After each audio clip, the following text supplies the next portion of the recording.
سے ابھی بات شروع کی، یعنی کہ کسی بات کو ایک بات سے دوسری بات سے جوڑتے رہنا ہی کیا کہلاتا ہے؟ معاملہ بندی کہلاتا ہے۔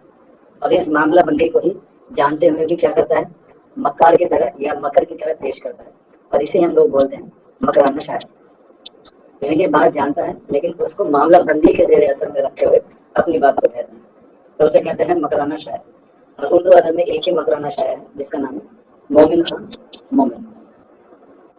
مومن خان مومن جو ہے اس کا نام ہے، اور اسی کو جو ہے وہ ہم لوگ آج کی کلاس میں کریں گے، جس کو ہم لوگ مکر شاعر یا مکرانہ شاعر کہتے ہیں۔ مکرانہ شاعر سے مراد ہوتا ہے ایسی معاملہ بندی جو ایک دوسرے سے کیا رکھتی ہو؟ جڑا ہوتی ہے۔ جیسے آپ لوگ مجھ سے کیوں جڑے ہوئے ہیں؟ کیونکہ آپ کا اور میرا جو درمیان ہے وہ کیا معاملہ ہے؟ وہ ہے طالب علم کا اور ایک استاد کا، لیکن اس کے پیچھے جو مقصد ہے وہ مقصد ہے آپ کا سلیکشن۔ اگر آپ کا مقصد سلیکشن نہیں ہے تو آپ کا اور میرا کوئی رشتہ نہیں ہے۔ آپ لوگ صرف اور صرف یہاں پر اس لیے آئے ہیں کہ آپ کی وجہ سے، یعنی کہ میری وجہ سے کیا ہو جائے؟ آپ کا سلیکشن ہو جائے۔ یہ آپ کا کیا ہے؟ ایک معاملہ ہے جو آپ مجھ سے چاہتے ہیں، اور اسی لیے آپ لوگ ریگولر کلاس کرتے ہیں، اور اسی ریگولر کلاس میں آپ کے اندر ایک مکرانہ چیز پیدا ہو جاتی ہے کہ آپ جانتے ہیں، اور جانتے بھی ہوئے کیا بنتے ہیں؟ آپ لوگ انجان بنتے ہیں۔ تو اسے ہم لوگ کیا کہتے ہیں؟ مکرانہ شاعری یا مکر شاعری۔ اور یہ کہاں ملتی ہے ہمیں؟ مومن خان مومن میں، جس کا ایک شعر ہے بڑا مشہور ہے: تم میرے پاس ہوتے ہو، تم میرے پاس ہوتے ہو گویا، جب کوئی دوسرا نہیں ہوتا۔ سب سے پہلا سوال تو یہی آتا ہے کہ یہ کس کا شعر ہے؟ سب کو پتا ہے کہ یہ مومن خان مومن کا شعر ہے، لیکن ایگزامنر تھوڑا سا چالاکی دکھائے گا اور آپ سے نہ تو یہ پوچھے گا کہ یہ شعر کس کا ہے، نہ ہی یہ پوچھے گا کہ اس شعر کے بدلے کس نے دیوان دیا۔ وہ آپ سے پوچھے گا بتائیے اس شعر میں کون سی صنعت ہے، اس شعر میں کون سی صنعت پائی جاتی ہے۔ ہاں، غیروں پہ کھل نہ جائے کہیں راز دے دینا، بالکل۔ تو اس میں کیا ہو جائے گی؟ سروا مریم صدیق اور اندرا مینا نے صحیح جواب دیا ہے۔ اس میں ہو جائے گی علم بیان کی ایک قسم جس کا نام کیا ہے؟ تشبیہ۔ اور تشبیہ کے لیے ہمیں کیا دیکھنے کو ملتا ہے؟ گویا یا مانند۔ گویا یا مانند یہ لفظ ایسے ہوتے ہیں جس میں آنکھ میں اس کے آپ تشبیہ لگا سکتے ہیں۔ تجاہل عارفانہ نہیں ہوگا، تجاہل عارفانہ نہیں۔ تو اس طریقے سے اس میں کیا ہے؟ علم بیان کی تشبیہ ہے جو مومن خان مومن کے شعر میں ہے، اور اس پوری غزل میں زیادہ تر آپ کو یہی صنعت دیکھنے کو ملتی ہے، تشبیہ۔ اور یہ کس کا شعر ہے؟ مومن خان شعر ہے۔ اب یہاں پوچھ سکتا ہے کہ اس شعر کے بدلے کون اپنا دیوان دینے کے لیے تیار تھا؟ تو آنسر ہو جائے گا اسد اللہ خان غالب۔ اسد اللہ خان غالب اس شعر کے بدلے اپنا پورا دیوان دینے کے لیے کیا ہو گئے تھے؟ تیار ہو گئے تھے۔ تو یہاں سے جو ہے وہی بیسک سوال ہے جو آپ لوگوں سے آ سکتا ہے، اور وہیں پر پوچھ سکتے ہیں کہ مومن خان مومن کس کے ہم اصل تھے؟ کس کے ہم اصل تھے؟ تو ان کی پیدائش ہوئی ہے 1800 میں۔ کہاں پر ہوئی ہے؟ تو دہلی میں ہوئی ہے، اور اسی کے ہم اصل یا اسی کے سمکاری 1797 میں غالب کی پیدائش ہوئی ہے کہاں پر؟ آگرہ میں۔ تو یہ کس کے ہم اصل ہو جاتے ہیں؟ یہ ہو جاتے ہیں اسد اللہ خان غالب کے ہم اصل میں۔ تو غالب اور مومن خان مومن دونوں ایک دوسرے کے کیا ہیں؟ ہم اصل ہیں۔ اب ان کی پیدائش آپ کو یاد ہے 1800 میں دہلی میں ہوئی، اور ان کی جو وفات ہے وہ بھی آپ کو جو ہے یاد رکھنے والی ہے، اور وہ ہوئی ہے ان کی 1852 میں۔ اور سب سے اہم اور سب سے امپورٹینٹ کہ کہاں پر ہوئی؟ تو ان کی جو وفات ہوئی وہ بھی دہلی میں ہوئی، اور کس وجہ سے ہوئی وہ زیادہ امپورٹینٹ ہے، اور وہ ہے کوٹے سے گر کر۔ کوٹے سے گر کے ان کی کیا ہوئی؟ وفات ہوئی۔ اور انہوں نے کیا کر دی تھی؟ اپنی پیشن گوئی کر دی تھی۔ پیشن گوئی سے مراد ہوتا ہے انہوں نے اپنی بھوشیہ وانی کی تھی، اور بھوشیہ وانی میں کیا کہا تھا؟ انہوں نے کہا تھا دست بازو بشکت، دست و بازو، دست و بازو بشکت، بشکت۔ دست مانے آپ کو پتا ہے کیا ہوتا ہے؟ دست مانے ہوتا ہے ہاتھ، دست مانے ہوتا ہے ہاتھ، اور بازو مانے ہوتا ہے پاؤں۔ ہاتھ اور پاؤں، بشکت مانے ہوتا ہے ٹوٹنا یا ٹوٹ جانا۔ تو یہ بات انہوں نے کہی تھی کہ مومن خان مومن کے ہاتھ پیر ٹوٹ گئے تھے، اور انہوں نے کیا کی تھی؟ بھوشیہ وانی کی تھی کہ دست و بازو بشکت، یعنی کہ انہوں نے کہا کہ میری موت جو ہے وہ ہاتھ پاؤں کے ٹوٹنے سے ہوگی، اور اس کے ساتھ ساتھ انہوں نے کہا تھا کہ میں 4 مہینے کے اندر اندر جو ہے وہ کیا ہو جاؤں گا؟ فوت ہو جاؤں گا۔ اور اسی لیے ہاتھ پیر ٹوٹنے کے 4 مہینے 10 دن کے اندر کیا ہو گئے تھے؟ ان کی وفات ہو گئی تھی۔ کیا ہو گئی تھی؟ 4 مہینے 10 دن کے اندر ہی ان کی کیا ہو گئی تھی؟ وفات ہو گئی تھی۔ کہاں پر ہوئی تھی؟ دہلی میں۔ کیسے ہوئی؟ کوٹے سے گر کر۔ दो लोगों की खास तौर पर वफात पूछी जाती है, एक तो मोमिन खां मोमिन की और एक इम्तियाज अली ताज की। ये बच्चे बता सकते हैं इम्तियाज अली ताज की वफात कैसे हुई? दोनों की पैदाइश में 100 साल का फर्क है। एक 1800 में पैदा हुआ है और एक 1900 में पैदा हुआ है।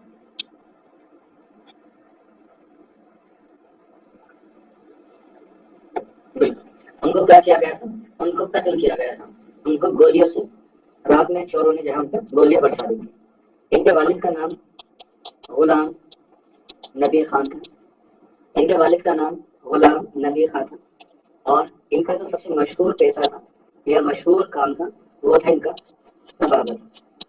तबाबत का मतलब होता है हकीम, इसलिए इनको हकीम मोमिन खां मोमिन भी कहते हैं। और एग्जाम में सबसे इम्पोर्टेंट सवाल यही बनता है कि मोमिन खां मोमिन का पेशा क्या था या तबाबत का पेशा किसका था? तो आंसर हो जाएगा मोमिन खां मोमिन।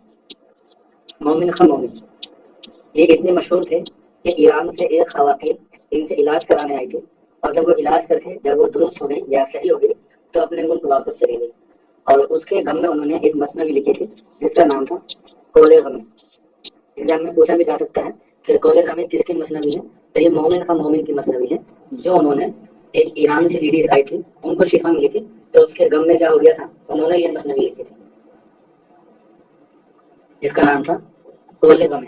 और ये क्या थी? मशहूर मसनवी है मोमिन खां मोमिन की। अभी मैं आगे जो है वो आपको इनके कुछ और मशहूर मसनवी जो है वो लिखवाऊंगा। हाँ ठीक। हाँ कहते हैं कि इतनी उनको याद आई कि उसके उसमें जो क्या हो गए थे, ये बीमार भी पड़ गए थे। अक्सर ऐसा ही होता है, जब कोई किसी को छोड़ के चला जाता है तो उसके साथ अक्सर वो बीमारी हो जाता है। ठीक। इसके बाद इन्होंने जो है वो तबाबत में महारत हासिल की क्योंकि इनका ये खानदानी काम था। लेकिन इसके अलावा इनको जो शौक था वो था शतरंज का। वो कहा था शतरंज। तो ये शतरंज के भी क्या थे, बहुत माहिर खिलाड़ी थे और शतरंज के साथ साथ ये मौसीकी में भी बहुत महारत हासिल रखते थे। और जैसे कि शुरू में बताया मैंने कि ये क्या थे, इन्होंने पेशन गोई की थी तो ये क्या थे, नजूमी भी थे, यानी कि इनमें नजूमी भी आती थी। नजूमी मतलब एस्ट्रोलॉजी भी इनको जो है वो आती थी मोमिन खां मोमिन को। तो ये जो है वो क्या थे, इन तमाम इसनाफ में क्या रखते थे, महारत हासिल रखते थे। खासतौर पर शतरंज, मौसीकी और नजूमी जो है क्या थे, इनके मैदान में। इनके साथ साथ इन्होंने जो है वो शायरी में भी कमाल हासिल किया और शायरी में इनको कमाल हासिल हुआ कहाँ से, शाह नसीर से। और इसीलिए इन्होंने शाह नसीर की क्या कर दी, शागिर्दी इख्तियार की। शाह नसीर की शागिर्दी इख्तियार की। और इसकी बात या इनकी उस्तादी को कबूल करने के लिए इसमें जो सबसे पहले नाम आता है वो आता है शाह अब्दुल अजीज का। शाह अब्दुल अजीज के जरिए ही इन्होंने अपने उस्तादी या अपना उस्ताद किसको चुना, शाह नसीर को चुना। और ये क्यों चुना? असल में जब बचपन में थे तो इनके जो वालिद थे जिनका नाम था हकीम गुलाम नबी खान, वो शाह अब्दुल अजीज के क्या थे, मुरीद थे। और जब मोमिन खां मोमिन घर में पैदा हुए तो इनके वालिद ने यानी कि गुलाम नबी खान ने क्या नाम रखा, इनका नाम रखा हबीबुल्ला। हबीबुल्ला जो है वो नाम रखा। लेकिन जब शाह अब्दुल अजीज जो उस वक्त क्या थे, बहुत बड़े बुजुर्ग थे, तो मोमिन खां मोमिन के बाद में आवाज पढ़ने आसान पढ़ने आए तो शाह अब्दुल अजीज ने हबीबुल्ला से नाम क्या चेंज कर दिया, मोमिन खां मोमिन जो है वो चेंज कर दिया। और इसी की निस्बत से शाह अब्दुल अजीज की निस्बत से ही मोमिन खां मोमिन ने अपनी उस्तादी या अपनी जो उस्ताद चुना वो शाह नसीर को चुना।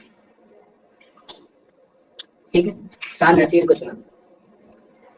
और शाह अब्दुल अजीज के मदरसे में ही इन्होंने क्या किया था, कुरान हिफ्ज किया था और ये हाफिज कुरान बने थे।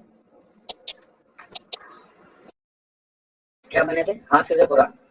और एग्जाम में वैसे तो पूछा नहीं जाता है लेकिन इनके हवाले से जो है वो पूछा जाता है और वो पूछा जाता है कि ये किस मसलक से ताल्लुक रखते थे। आपको पता है अलग अलग लोग अलग अलग मसलक से जो है वो क्या रखते हैं, ताल्लुक रखते हैं। और ये किस मसलक से थे, और ये थे वहाबी। किससे, वहाबी से। इसीलिए आप तारीख में भी पढ़ते हैं वहाबी आंदोलन। तो कोई मुझसे बता सकता है वहाबी आंदोलन का बानी कौन था? हिंदुस्तान में जब वहाबी आंदोलन शुरू हुआ तो उसका वहाबी का आंदोलन कौन था?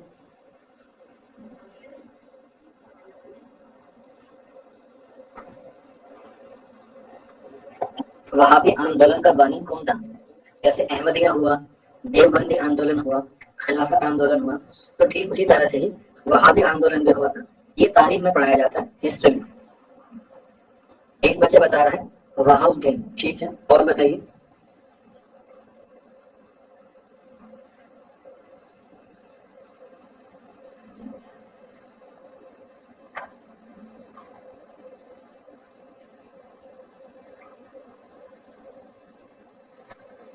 لوٹس ٹیمپل جس نے بنایا محمد بن عبد الباؤ،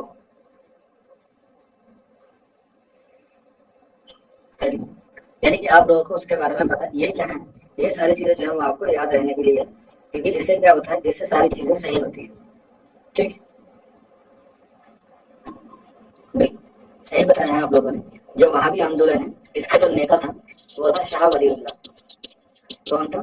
شاہ ولی اللہ. لیکن وہابی آندولن کا جو پرمکھ سنستھاپک تھا، یہ جو پرمکھ نیتا تھا، وہ بنا سید احمد بریلوی. سید احمد بریلوی کو وہابیہ آندولن کا کیا مانا جاتا ہے؟ مانی مانا جاتا ہے. تو اس طریقے سے کیا ہوا، یہ کیا ہوئے، وہابی مسلک سے جو ہے وہ تعلق رکھتے تھے مومن خان مومن. ٹھیک، جیسے کہ آپ کو پتا ہے ہمارے اسلام دھرم میں الگ الگ مسلک ہے، یہ کہہ سکتے ہیں الگ الگ فرقے ہیں. جیسے کوئی وہابی ہوتا ہے، اس کے علاوہ کوئی دیوبندی ہوتا ہے، کوئی بریلوی ہوتا ہے، کوئی احمدیہ ہوتا ہے، کوئی ادریسی ہوتا ہے، کوئی فاروقی ہوتا ہے. بہت الگ الگ ٹائپ کے جو ہے وہ کیا ہوتے ہیں، فرقے ہوتے ہیں. لیکن یہ سارے فرقے ہونے کے باوجود بھی دو لوگوں کے سب کی رائے ایک جیسی ہوتی ہے. ایک ہوتی ہے نماز کو لے کر اور ایک ہوتی ہے قرآن کو لے کر. اور کوئی سا بھی مسلک ہو یا کوئی سا بھی فرقہ ہو، ان دو چیزوں کو کیا نہیں کرتے، ان دونوں چیزوں کو نیگلیکٹ نہیں کرتے، یعنی کہ انہیں درگزر نہیں کرتے. اگر انہیں کی بات مان لی جائے تو یہ جو الگ الگ ٹکڑے ہیں یہ کیا ہو جائیں، یہ ایک ساتھ آ جائیں. کیا ہو جائیں، یہ ایک ساتھ آ جائیں. اور فرقے کے علاوہ بھی دو چیز جو ہے وہ اہم ہے، اور وہ ہے سیاہ اور سنی. سیاہ اور سنی ان کا کانفلکٹ جو ہے یا ان کا جو متبھید ہے وہ بہت قدیم زمانے سے ہے. حالانکہ میں اس کے بارے میں آپ کو زیادہ نہیں بتاؤں گا، کیونکہ یہ چیزیں ہوتی ہیں جس کے اندر علم زیادہ ہوتا ہے، اور میرے اندر تو علم کیا ہے، -0 میں ہے. میں تو بالکل -0 میں جاتا ہوں اپنے علم کو لے کر.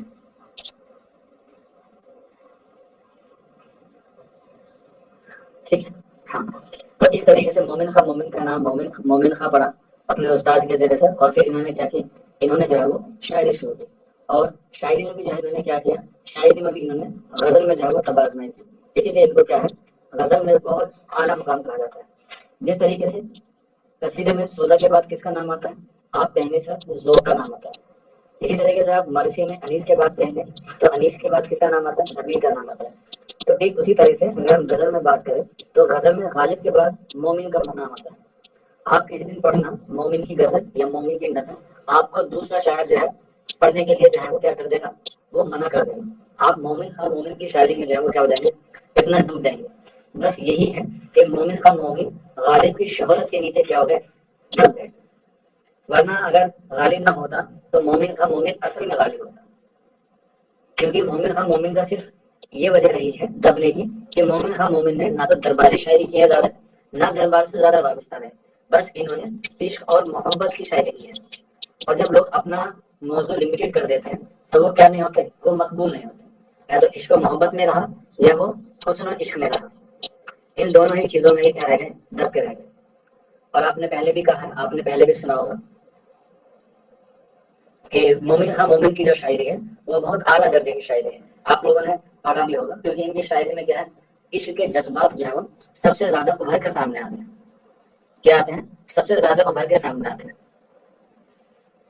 مومن خاں مومن کی شاعری میں. اسی لیے ان کا یہ جو شعر تھا، تم میرے پاس ہوتے ہو گویا جب کوئی دوسرا نہیں ہوتا، تو یہ ساری غالب کی جتنی بھی دیوان ہیں ان پر بھاری ہے. تو اب آپ لوگ سوچیں کہ یہ کتنا مشہور شاعر رہا ہوگا اپنے زمانے میں. بس یہی ہے کہ غالب نے جو کیا کر دیا، اس کو دبا دیا. اور وجہ یہی ہے کہ مومن نے جو ہے وہ صرف اور صرف عشق و محبت اور حسن عشق میں ہی کیا کی، شاعری کی. اس کے علاوہ نہ تو اس کا کسی دربار سے وابستہ تھا، نہ ہی وہ کسی بادشاہ کے یہاں پہ جو ہے وہ جایا کرتا تھا. لیکن پھر بھی شہرت جو ہے وہ اس کی کافی تھی، کیونکہ جو غالب کا غالب کے شاگرد تھے جس میں مصطفیٰ خان شیفتہ کا نام آتا ہے، تو وہ جو ہے وہ بھی کس سے حصہ لیتے تھے، وہ بھی مومن خاں مومن سے حصہ لیا کرتے تھے. اس کے علاوہ میر حسن، یہ میر حسن وہ والے میر حسن نہیں ہے شہر البیان والے، یہ الگ ہیں. اس کے علاوہ اصغر علی خان تسنیم، اصغر علی خان تسنیم، انہوں نے جب بھی کیا کی، ان تینوں نے شاگردی اختیار کی مومن خاں مومن، مومن خاں مومن. ہاں یہ بھی ناز صدیقی کا یہ بھی اچھا شعر ہے، تم ہمارے کس طرح نہ ہوئے ورنہ دنیا میں کیا نہیں ہوتا. یہ پوری غزل آپ لوگ پڑھیں گے نا تو آپ کسی اور کو نہیں پڑھیں گے بلکہ مومن کا مومن کو ہی پڑھنے کے لیے تیار رہیں گے. آپ مجبور ہو جائیں گے کہ ہاں یہ ہے. اصل میں ان کی جو شاعری ہے یا ان کی جو کلام ہے وہ عشق پر مبنی ہے. اور عشق پر بات جب کی جاتی ہے تو اس میں گھماؤ پھراؤ نہیں کرتے بلکہ ایک معاملہ بندی ایک تک بندی کرتے ہیں. جس سے کیا ہوتا ہے سامنے والا انسان اپنے آپ پہ ہو جاتا ہے, متاثر ہو جاتا ہے, اپنے آپ کی طرف کو کیا کرتا ہے اٹیچ ہونے لگتا ہے کسی اور کے ساتھ. اور اسی لیے ان کی جب آپ غزل پڑھتے ہیں یا ان کی جب بسنیاں بھی پڑھیں گے تو بھی آپ کو کیا لگے گا کہ ہاں بھائی ان میں جو شاعری ہے وہ واقعی میں مکرانہ شاعری ہے. مطلب سامنے والے کو پتہ رہے گا کہ یہ جانتا ہے لیکن وہ اظہار نہیں کرے گا کہ ہاں میں تم سے کیا کرتا ہوں, محبت کرتا ہوں.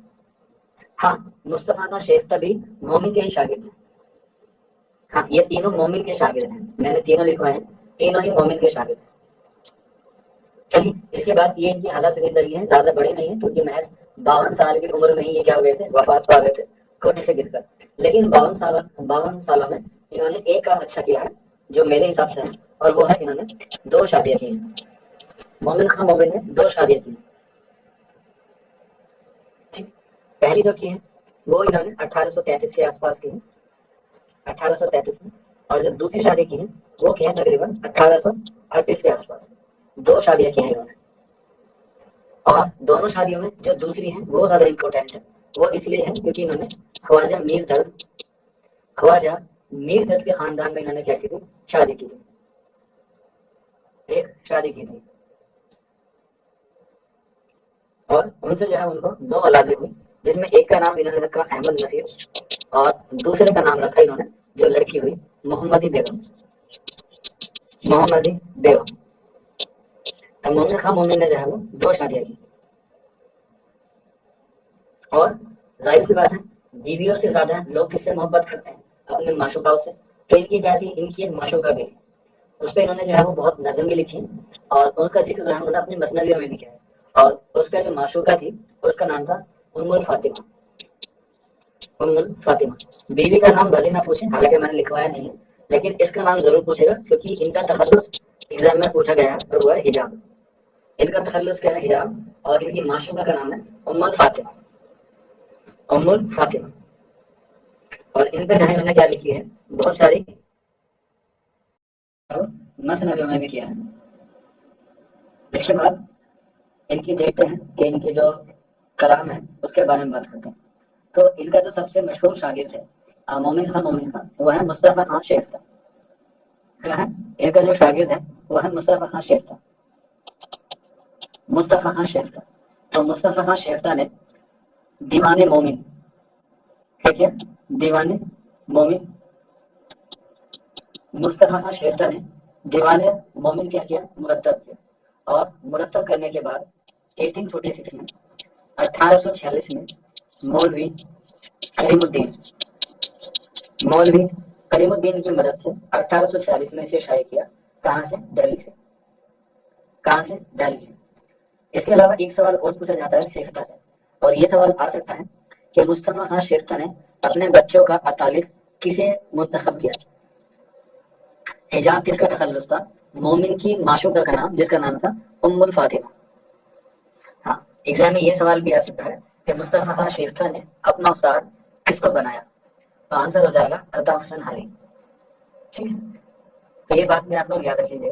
اور دیوان مومن کو مصطفیٰ خان شیختہ نے مولوی کریم الدین کی مدد سے 1846 میں کیا کیا, شائع کیا. اور اس دیوان میں 9 قصیدے شامل تھے. اس دیوان میں 9 قصیدے جو ہے وہ شامل تھے جو زیادہ تر کیسے تھے, یا تو نعتیہ قصیدے تھے یا حمد والے قصیدے تھے یا خلفائے راشدین کے اس میں تھے, مدح میں تھے. اس کے علاوہ اسی میں 3 واسق تھے. 3 واسق تھے. اور ایگزام میں ضرور پوچھا جائے گا کہ واسق صنف میں کیا ہوتا ہے یا واسق صنف میں کس کی بات کی جاتی ہے اور اس کا جو بانی ہے وہ کون ہے. واسق جو ہے وہ شاعری کی ایک صنف ہے جس میں کیا ہوتا ہے, جس میں شاعر اپنے محبوب کو کیا سناتا ہے, جلی کٹی سناتا ہے. ٹھیک ہے, کہ میں تجھے چھوڑ دوں گا جا اگر تو نے میرا ساتھ نہ دیا. ٹھیک ہے, جلی کٹی سناتا ہے اور اس کو بے وفائی کیا کرتا ہے, اس کے ساتھ باتیں کرتا ہے اور اسے جلاتا ہے, اسے کیا کرتا ہے, اسے چڑھاتا ہے. ہاں, اور واسق کے بانی کون ہے, میر تقی میر ہے. میر تقی میر. और वासुक का पानी मीर थकी मीर है, ये बात किसने कही है? वासुक का पानी मीर थकी मीर है, ये बात किसने कही है? यह वासुक का मौजूद मीर है, बिल्कुल। ये बात किसने कही है? ये बात कही है मोहम्मद हुसैन आजाद ने। वेरी गुड, बहुत बढ़िया। ठीक, तो 3 वासुक है और इसी में क्या है, इनकी 12 मसनवियां हैं। कितनी है? 12 मसनवियां हैं। अब 12 मसनवी तो लिखने का कोई तुक नहीं बनता है, लेकिन फिर भी मैं आपको 2-3 मसनवी जो है वो इनकी लिखवा देता हूँ, ताकि एग्जाम में अगर आ जाए तो आप लोग जो है वो याद कर लीजिए। ऐसे पहले है इनकी जो मशहूर है, खोलेगम, ये मशहूर है। इसके बाद नेक्स्ट लीजिएगा, इनकी पहली मसनवी जो है वो है शिकायत सितम। शिकायत सितम, ये इनकी क्या है? पहली मसनवी है। शिकायत सितम पहली मसनवी है और मशहूर मसनवी है कोले गमी। कोले गमी। इसके बाद नेक्स्ट लीजिएगा, कफ आतिशे। कफ आतिशे, ये भी इनकी मसनवी है। और इसके बाद इसरार इश्क। इसरार इश्क, मसनवी जिहाद। मसनवी जिहाद, मसनवी जिहाद। बस इतनी आप लोग जो है वो इनकी मसनवी लिख लीजिएगा। इसी में से आपको जो है वो एक नई जो है वो एग्जाम में देखने को मिल जाएगी, मोमिन का मोमिन के हवाले से। ठीक, बस इतना ही आपको याद रखना है मोमिन के हवाले से एग्जाम में, इससे ज्यादा नहीं आएगा। मोमिन खां मोमिन के हवाले से किसी का कोई डाउट हो, कोई क्वेरी हो तो पूछ सकता है, अदरवाइज बात मोमिन खां मोमिन कितने हैं।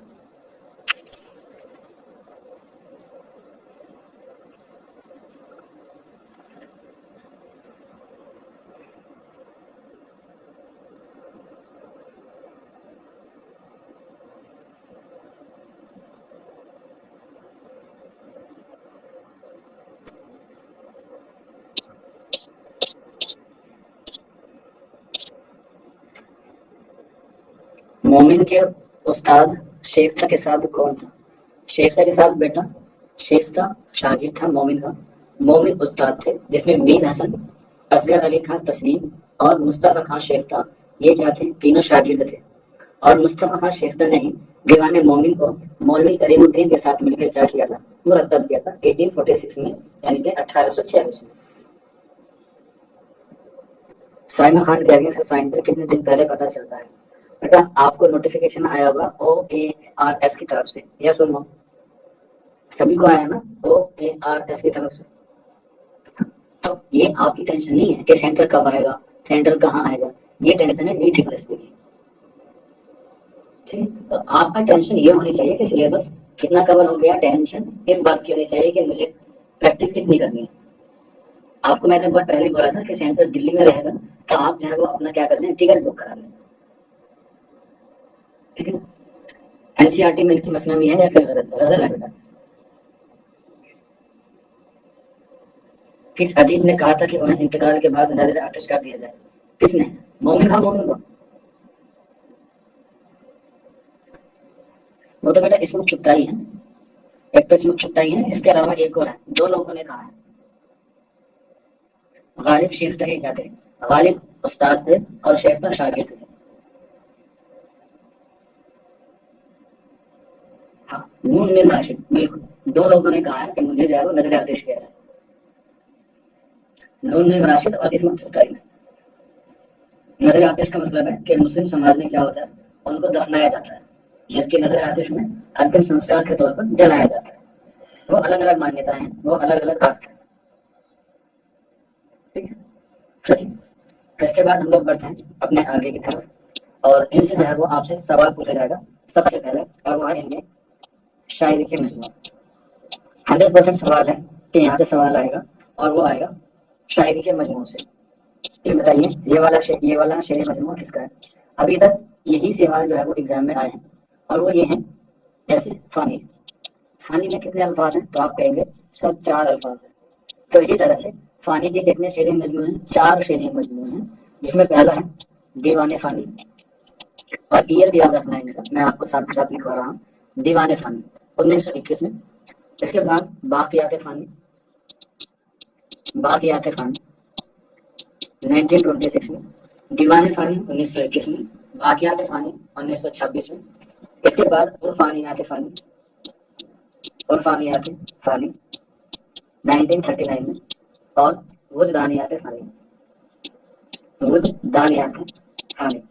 اور ایگزام میں دیا جائے گا آپ کو آپشن کر کے، اور وہ دیا جائے گا آیات وجدانی۔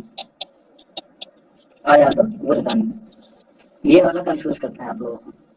آیات وجدانی کس کا چیز مجموعہ، اور آپ لوگ نی لگا کے نی کا عدد دیکھ کے کیا کر دیں گے، آنسر لگا دیں گے، جبکہ یہ ہوتا ہے یاس یانا چنگیزی کا۔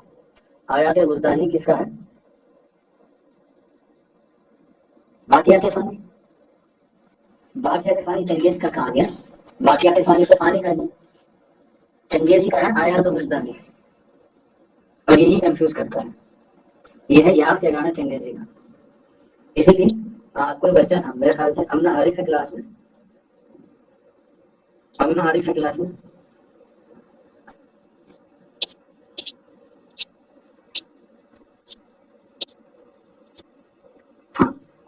نے کیا کیا، امنا عارف نے ایک سجیشن دیا مجھے جو بہت ہی خراب ہے، ٹھیک ہے، میں آپ لوگوں کو بھی بتا دیتا ہوں۔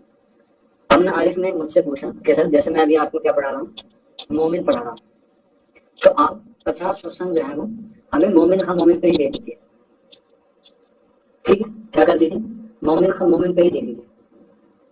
کیا ایسا کرنے سے آپ کے اندر کوئی ڈیولپ ہوگا، مجھے بتائیے۔ اگر آپ کو پہلے سے ہی پتا ہے کہ آج ٹاپک مومن ہے تو ظاہر سی بات ہے آپ اس کا آنسر کہیں دیکھیں گے ہی نہیں، بس یہ ڈھونڈیں گے آپشن میں مومن کہاں ہے۔ تو یہ تو بہت لمیٹڈ والی سورس والی بات ہو گئی کہ آپ کو تو عادت بن جائے گی کہ اس کا آنسر اگر مومن ہے کوئی سا بھی کہہ لو مومن ہی آئے گا، وہ تو سب کو آلریڈی پتا رہے گا کہ یہ تو مومن نہیں ہے، تو اس سے کیا ڈیولپ ہوگا۔ اس لیے آپ لوگوں نے دیکھا ہوگا کہ جب ابھی ہم نے دنگل ٹیسٹ سیریز کی تھی لاسٹ میں، تو اس میں ہم نے صرف 3 لوگوں کو انکلوڈ کیا تھا، محمد مجید، احمد ندیم قاسمی اور بلراج میٹرا۔ تو اگر ہم ایک کو لیتے تو اس سیریز کا کوئی مطلب نہیں بنتا۔ ہاں آپ 2 یا 3 لے سکتے ہیں جس سے کیا رہیں چیزیں کنفیوز میں رہیں۔ اگر ہمیں پہلے سے ہی پتا ہے کہ اس کا آنسر مومن ہے تو پھر ہمیں فرق ہی کیا پڑ رہا ہے، پھر تو سب کو پتا ہے مومن ہے۔ آپ 3 کوشچن میں کنفیوز ہو سکتے ہیں، چوتھے میں ہو سکتے ہیں، پھر تو آپ کو سارے ہی پتہ چل جائے گا۔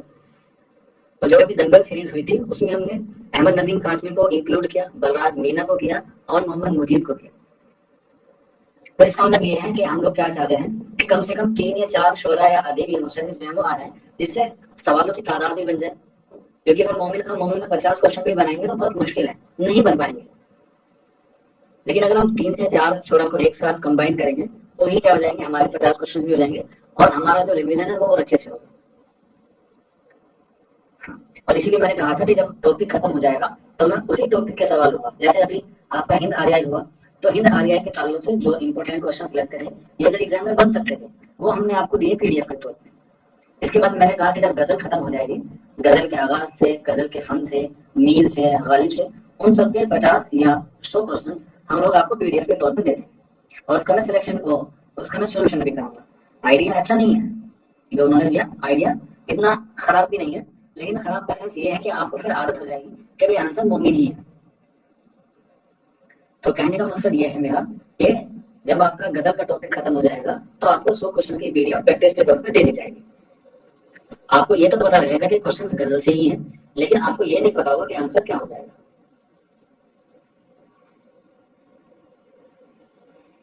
ٹھیک ہے۔ اور پھر اس سے کیا رہے گا، اس سے مجھے بھی دقت ہوئی کوشچنس بنانے میں کہ بھائی اب جو ہے مجھے صرف ایک ہی کوشچنس بنانا ہے، لیکن جب ہم 4-5 کوشچن بناتے ہیں تو اس کی تعداد زیادہ ہو جائے گی اور اس سے کیا ہوگی، پریکٹس زیادہ بھی اچھی ہوگی، کیونکہ ایگزام میں ایسا تو یعنی کہ صرف مومن کے یا فانی کے ہی سوال آئیں گے، الگ الگ طریقے سے سوال آئیں گے، ٹھیک ہے۔ سینہ خاتون ہے کلاس میں؟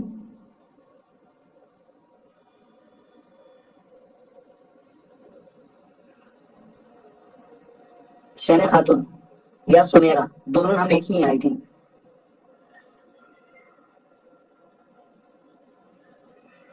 کنوتی شاید بیٹا اس کو مانا جاتا ہے میر ذکی میر۔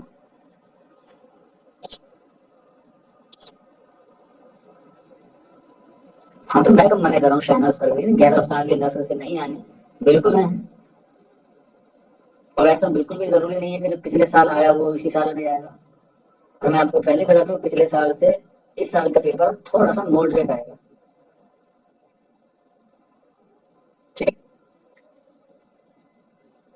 चलिए फिर तो बात करते हैं हम लोग फानी की, और फानी के ये 4 शेर मजमूए जो है आपको याद रखने हैं। और कौन कौन से, अगर ये याद ना रखो तो यहाँ से अफगान चंगेजी का याद कर लीजिएगा, हयात बुस्तानी। पहला है दीवान फानी 1921, उसके बाद बाकियात फानी 1926, उसके बाद उर्फानियत फानी 1939, और उसके बाद बुस्तान फानी। ये क्या है उनका आखिरी शेरी मजमूआ है, तो 1940 में क्या हुआ शायद।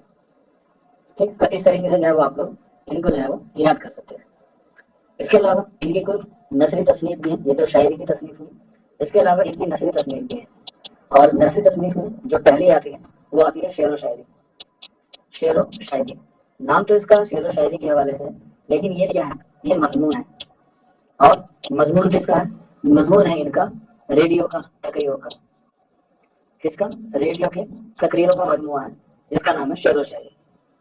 इसके बाद एक और है जिसका नाम है मवाज़ाने, मवाज़ाने नज़्म व गज़ल, नज़्म व गज़ल। ये भी क्या है, इनकी रेडियो का ही मजमून है, रेडियो का ही मजमून है। और मवाज़ान किसका मतलब होता है, ये एक तनकीद की नई सिंफ है, जिसको ऐजाद किसने किया है, अल्लामा शिबली नोमानी ने किया है। कब किया है, 1907 में किया है। किस तसनीफ से किया है, तो लिख लीजिएगा मवाज़ाने अनीस व दबीर, जब उन्होंने 1907 में शायद की थी। और इस तनकीद का क्या नाम रखा, तकादरी तनकीद। जहां पर भी मवाज़ाने मिल जाए तो समझ लेना दो चीजों का कंपैरिजन किया जा रहा है। ठीक है,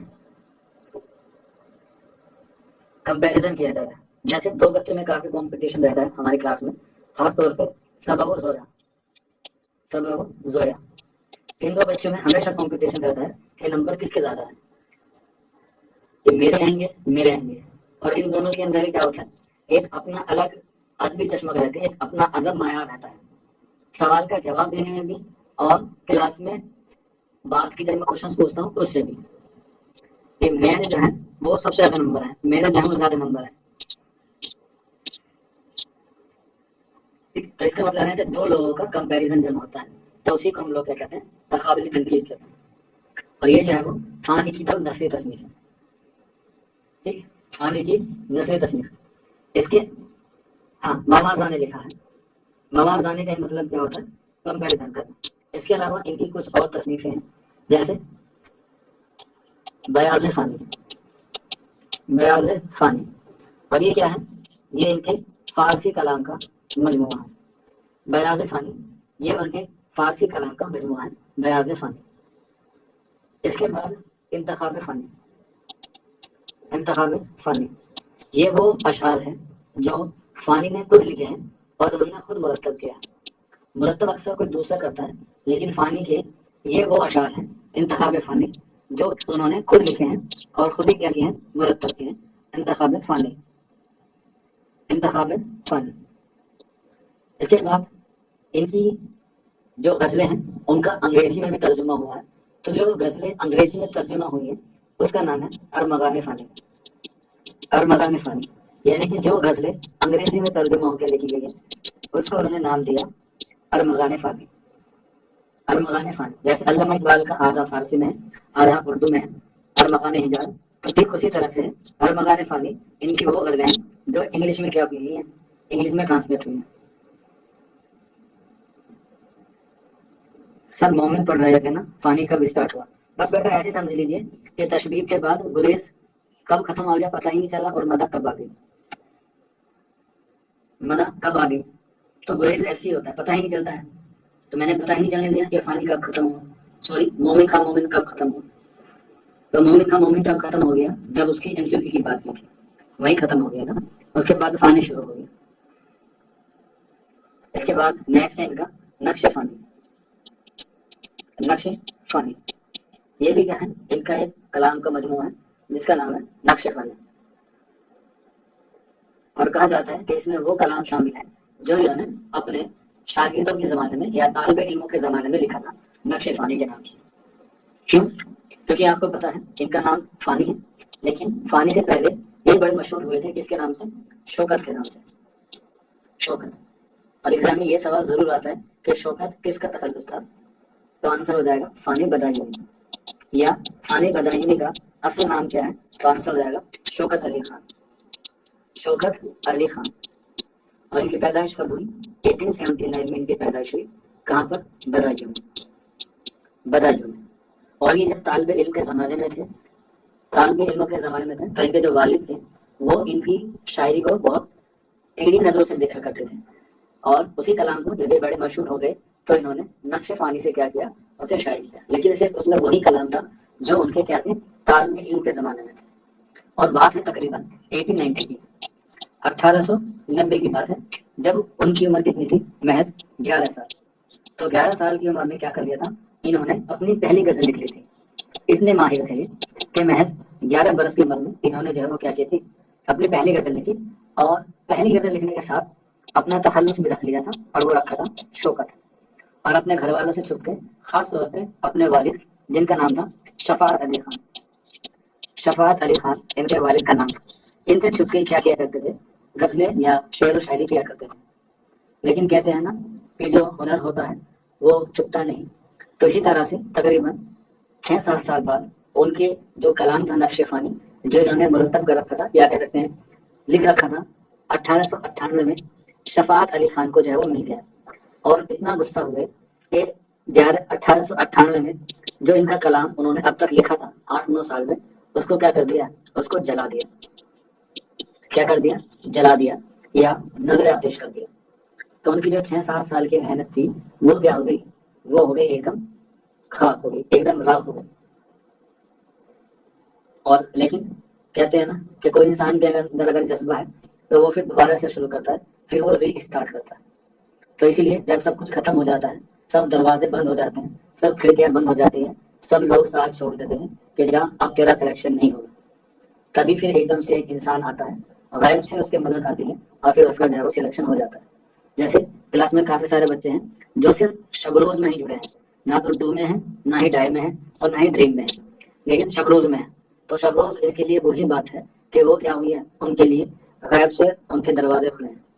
और जो दरवाजा गायब से खुलता है उसमें यकीनन 100% कामयाबी होती है। क्या होती है, 100% कामयाबी होती है। तो इसीलिए इनके साथ भी ऐसे हुआ 1898 में, जब सब कुछ खत्म हो गया तो इन्होंने एक नया रीस्टार्ट किया। और रीस्टार्ट करते ही सबसे पहले चेंज किया इन्होंने अपना तखल्लुस, और शौकत को बंद करके क्या रखा इन्होंने, फिर फानी। और तब से लेके आज तक हम लोग इन्हें क्या जानते हैं, फानी बदायूनी के नाम से जानते हैं। और ये कब से लिखना शुरू किया था, 1899 में। और यही मैं आपसे पूछना चाहूंगा कि 1899 में कौन सा नॉवेल लिखा गया, 1899 में कौन सा नॉवेल लिखा गया।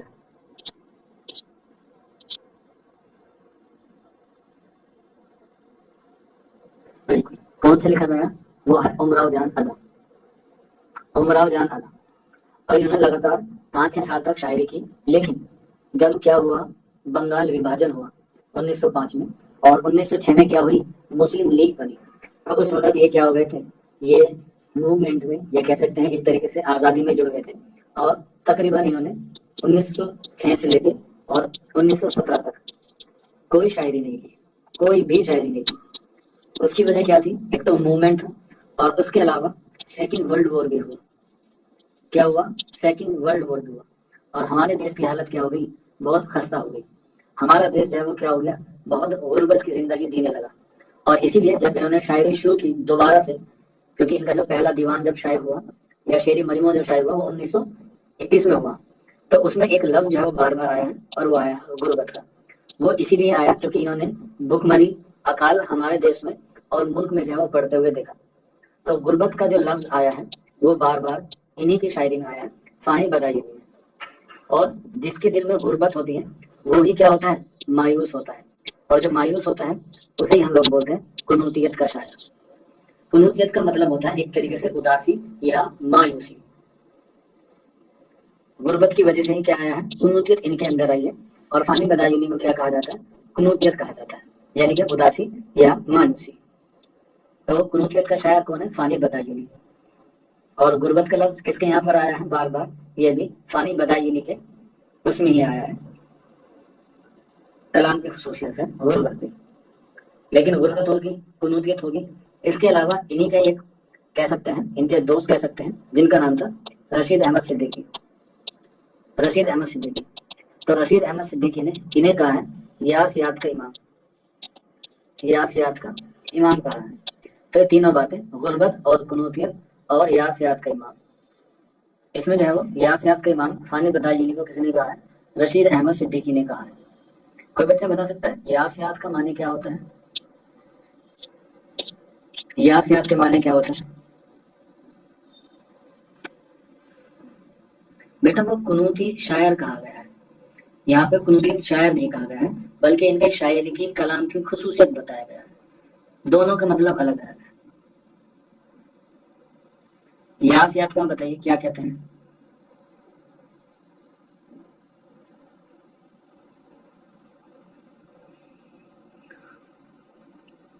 हाँ, एक तरीके से देखा जाए तो मायूसी होती है, लेकिन रशीद अहमद सिद्दीकी ने इनको जो यासियात कहा है वो उम्मीद के हवाले से कहा है, क्योंकि इनके साथ बहुत कुछ हुआ लेकिन इन्होंने उम्मीद नहीं छोड़ी, इसलिए फानी बदायूनी को यासियात का इमाम कहा जाता है। और वो किसके पस मंजर में कहा गया है? गम के पस मंजर में कहा गया कि इतने मायूसी होने के बाद भी उसने जो है वो उम्मीद का दामन नहीं छोड़ा।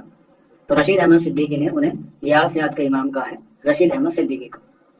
जैसे आप लोग भी जो है वो इतनी बार ना मतलब मायूस हुए होंगे, लेकिन फिर भी आपके अंदर क्या है?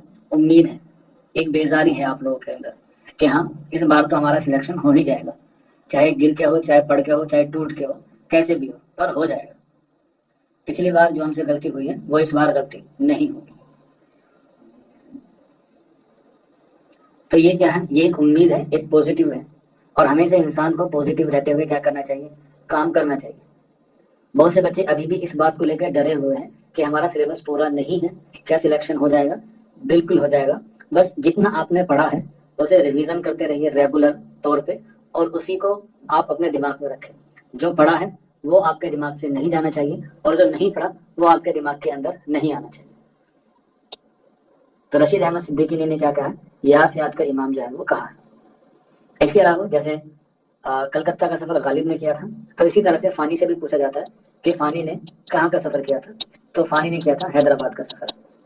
और कब किया था? 1926 में इन्होंने हैदराबाद का सफर किया था।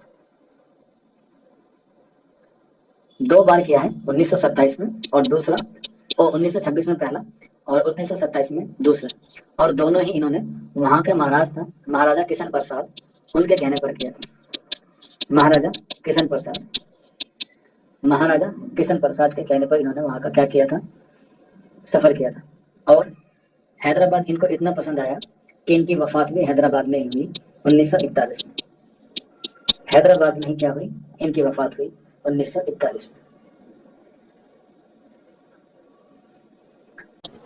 दबिस्तान दिल्ली में, दबिस्तान दिल्ली में तसव्वुफ का सबसे बड़ा शहर, दबिस्तान दिल्ली में तसव्वुफ का सबसे बड़ा शहर आज की जब हमारी क्लास है, और सभी को पता है वो हो जाएगा ख्वाजा मीर दर्द। ख्वाजा मीर दर्द जो दबिस्तान दिल्ली का तसव्वुफ कह लें या सूफी साहब कह लें, बात एक ही है। और ख्वाजा मीर दर्द को मीर तकी मीर ने कैसा शायर कहा? मीर तकी मीर ने ख्वाजा मीर दर्द को कैसा शायर कहा? कैसा शायर कहा है? आधा शायर कहा है। तो आंसर हो जाएगा आधा। और किस तसनीफ में कहा है? निकातुल शौरा में कहा, जो कम शायर हुआ है 1751 या 52 में। मीर तकी मीर ने ख्वाजा मीर दर्द को तसव्वुफ का शायर कहा। अगर ऑप्शन में तसव्वुफ का शायर ख्वाजा मीर दर्द का नाम ना हो तब आंसर क्या हो जाएगा? मतलब ऑप्शन में दर्द ना हो तब आंसर कौन होगा? तसव्वुफ का शायर। तब आंसर कौन हो जाएगा? बिल्कुल, तब हो जाएगा हमारे पास असगर गोंडवी। तब आंसर हो जाएगा असगर गोंडवी। ठीक, तो ये दो बातें आप लोग इनके ताल्लुक से याद रखिए। ख्वाजा मीर दर्द से ज्यादा सवाल बनते नहीं, लेकिन फिर भी जो बन सकते हैं वो मैं आपको करवा दूंगा।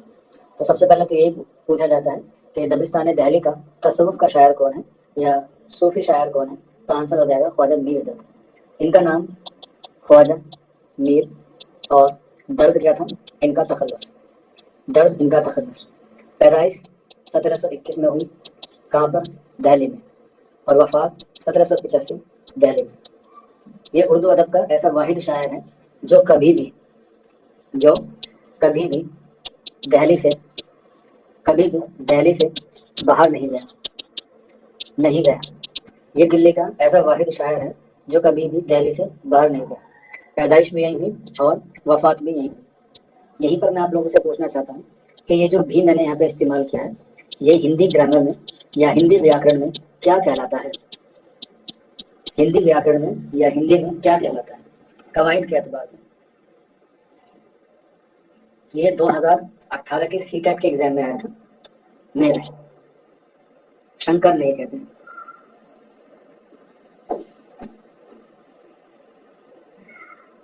یہ 2-3 لفظ ہوتے ہیں بھی ہی اس طریقے سے جو کیا دیتے ہیں زور دیتے ہیں۔ بالکل سبا نے صحیح بتایا ہے، آنسر ہو جائے گا نپات۔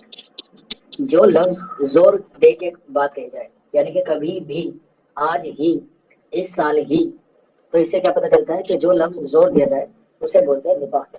یہ بھی ہو سکتا ہے، ہی بھی ہو سکتا ہے، تو بھی ہو سکتا ہے، کچھ تو یعنی کہ ایک دم زور دیا جائے تو اسے بولتے ہیں نپات۔ یہ ہندی میں بڑا اچھا ورڈ ہے، ایگزام میں سوال آ سکتا ہے۔ تو خواجہ میر درد ایسے واحد شاعر ہیں جو کبھی دہلی سے خیر آباد نہیں کہتے تھے اور ہمیشہ ہی کہاں پر ہے؟ دہلی میں رہے۔ ان کے والد کا نام ایگزام میں جو ہے وہ اکثر پوچھا جاتا ہے اور وہ ہے خواجہ محمد ناصر۔ خواجہ محمد ناصر ان کے والد کا نام ہے، جن کا تخلص تھا ایندلے، جن کا تخلص تھا ایندلے، اور یہ بھی کیا تھے؟ یہ بھی صوفی شاعر تھے اور انہی کی نسبت سے جو ہے وہ خواجہ میر درد نے کیا کی؟ صوفی شاعری شروع کی۔ کیا کی؟ صوفی شاعری شروع کی۔ اور اس کی وجہ یہ تھی جب ابتدا میں خواجہ میر درد نے غزل جو ہے وہ شروع کی، یا کہہ سکتے ہیں غزل گوئی جو ہے وہ شروع کی تھی، اور اس میں جو ہے وہ ان کے چھوٹے بھائی جن کا نام تھا امام اصل، جن کا چھوٹے بھائی کا نام تھا امام اصل، وہ بھی کیا تھے؟ ان کے چھوٹے بھائی تھے اور انہی کی نسبت سے یا انہی سے متاثر ہو کے انہوں نے شاعری شروع کی تھی۔ اب شاعری کے ساتھ ساتھ جب صوفی شاعر جو ہوتے ہیں وہ خاص طور پر موسیقی کو پسند کرتے ہیں، تو اسی لیے ان کو موسیقی میں بھی کیا تھی؟ مہارت حاصل تھی۔ موسیقی میں بھی ان کو مہارت حاصل تھی خواجہ میر درد کو، اور یہ کیا تھے؟ صوفی شاعر تھے، اور انہیں اپنے بھائی یعنی کہ امام اثر کے زیر اثر سے کیا ہوئی تھی؟ ان کو شاعری کی طرف متوجہ ہوئے تھے اور انہوں نے شاعری شروع کی، اور شاعری میں انہوں نے زیادہ تر کس میں کہی؟